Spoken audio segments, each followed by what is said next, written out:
رسول الله صلی الله علیه وسلم ورته وفرمایل چې کف علیک هذا، ژبې ته اشاره وکړه، ورته وویل چې دا خپله ژبه په کنټرول کې کړه.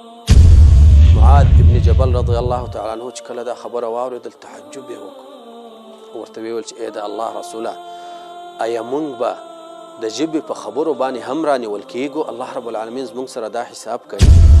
نو رسول الله صلی الله علیه وسلم ورته وفرمایل چې هو ثکلتک امک یا معاذ، مور دې په تا باندې بوره شي. دا په عربو کې یو تکیه کلام و.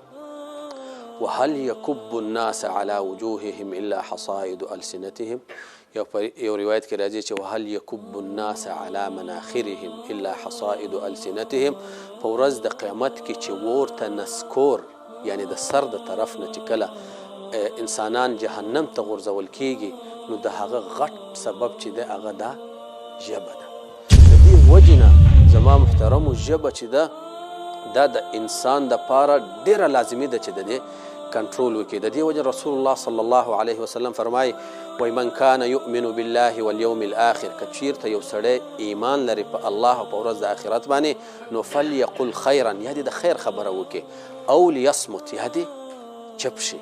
او دا چپوالی چې دی دا د انسان دپاره سلامتیا ده. د دې وجې نه ابودیال په نوم باندې یو غټ حکیم تیر شوی دی. امام ابن عبدالبر رحمه الله په جامع بیان العلم و فضله دا کې هغه یو کتاب دی، په هغې کې دا یو اثر را نقل کړی. هغه وایي تعلم الصمت کما تتعلم الکلام، وایي ته دا چپوالی داسې یې زده که لکه څنګه چې خبرې یې زده کوې.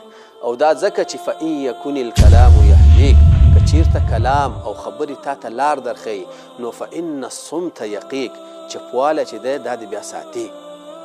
او کله چې انسان چپ وي هغه په امن کې، خو چې کله خبرې وکړې ضرور به په تا باندې یا اعتراض کېږي یا به یو څوک څه وایي، خو که چپ وي هېڅوک څه نه